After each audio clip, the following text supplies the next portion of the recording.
So, did they just write a horror screenplay and slap the Silent Night, Deadly Night title on it?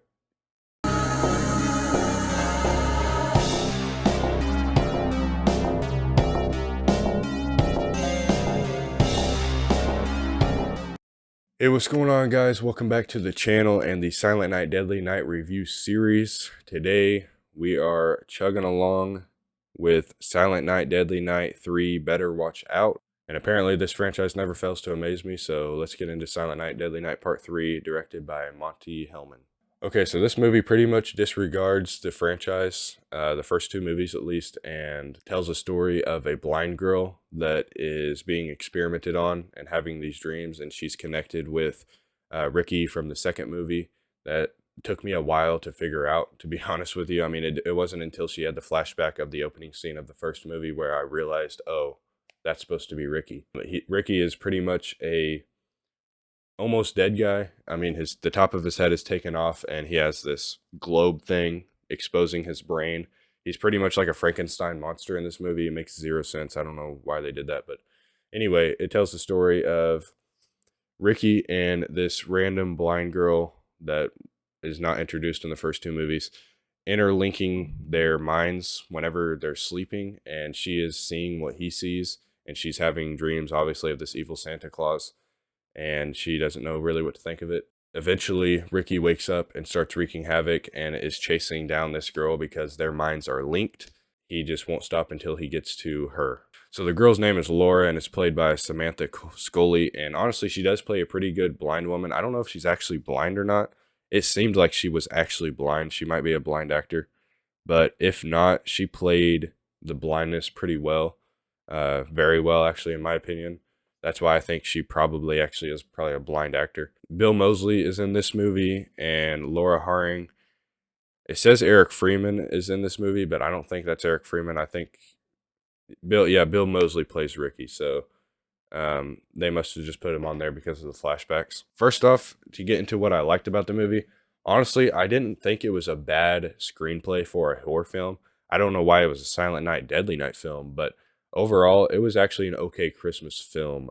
The story was kind of intriguing. I mean, you have this blind girl that she's very independent. She likes to do things on her own. She doesn't like to get help because of her disability. And she's just kind of working her way, trying to figure out what's going on with these dreams and why Santa Claus is evil and why she's seeing dead people. I mean, she sees the future and she sees what's going to happen to people. That's kind of intriguing. She kind of has this psychic ability with her blindness, and that's kind of cool. She has a brother that they have a pretty cool relationship with, and it basically sets up a pretty good story for just a horror movie that happens to be set around Christmas time, and it doesn't really make a good sequel for Silent Night, Deadly Night. I mean, the only connections it has with the first two movies is that Bill Moseley is supposed to be Ricky. It doesn't feel like Ricky. He doesn't dress up as Santa Claus. He just has that look with his brain exposed with the globe, which is a pretty cool look, honestly, for a horror movie, but not a Silent Night, Deadly Night movie.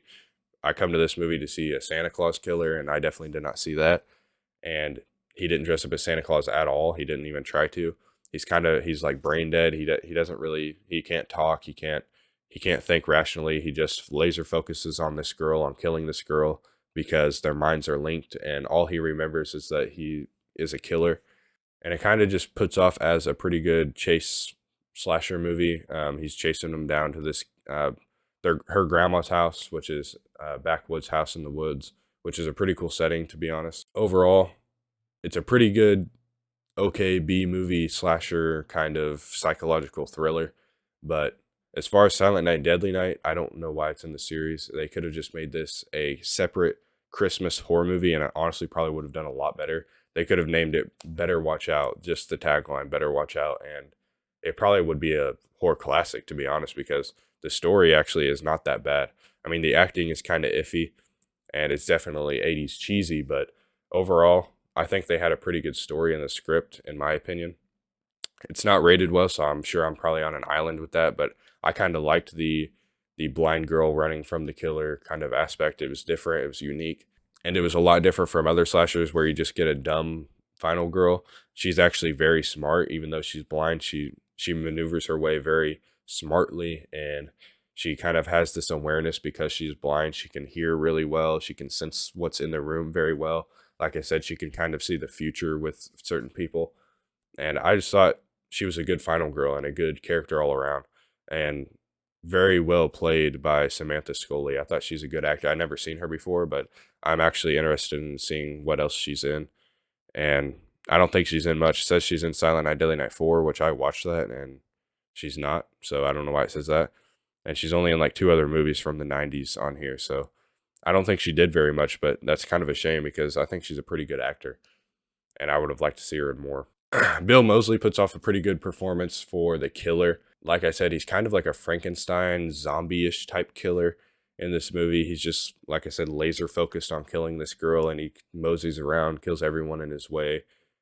He's definitely creepy looking. I mean, with the whole brain exposed, and he's real old, and he has like the doctor gown, or not the doctor, but the patient gown on from the hospital that they were in, or the scientific place they were in, getting tested on. I'm not sure really what it was. I think he was a pretty decent killer. All the other characters were kind of forgettable. They were just okay characters. You have the lieutenant played by Robert Culp, and he was okay in it. You have the brother of Laura, which is played by Chris Anderson, I believe, and he did okay, but he was just kind of like a forgettable character.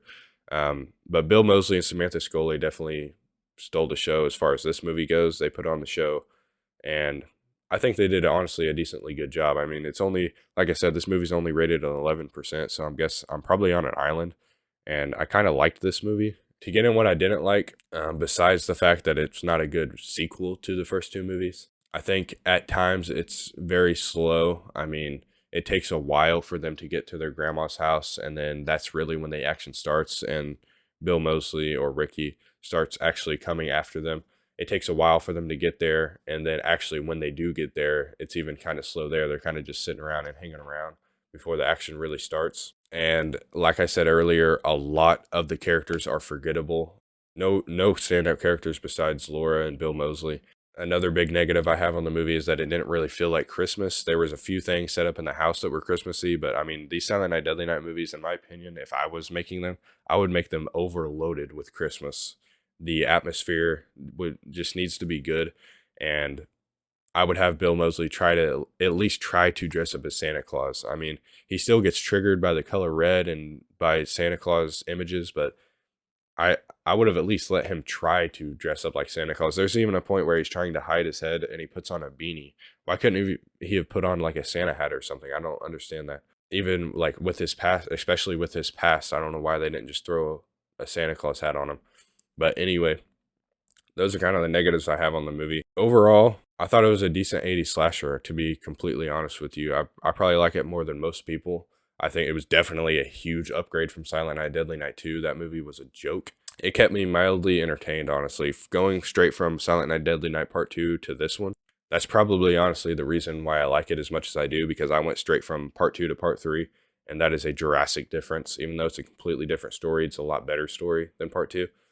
And I'm going to give Silent Night, Deadly Night Part 3 a good solid 3 stars. I think it is a decent story. I think for the most part, it's a decent slasher. I like the character of Laura. I like how she's blind, but she's also very, very smart. She's not just a dumb final girl, and she uses her smarts.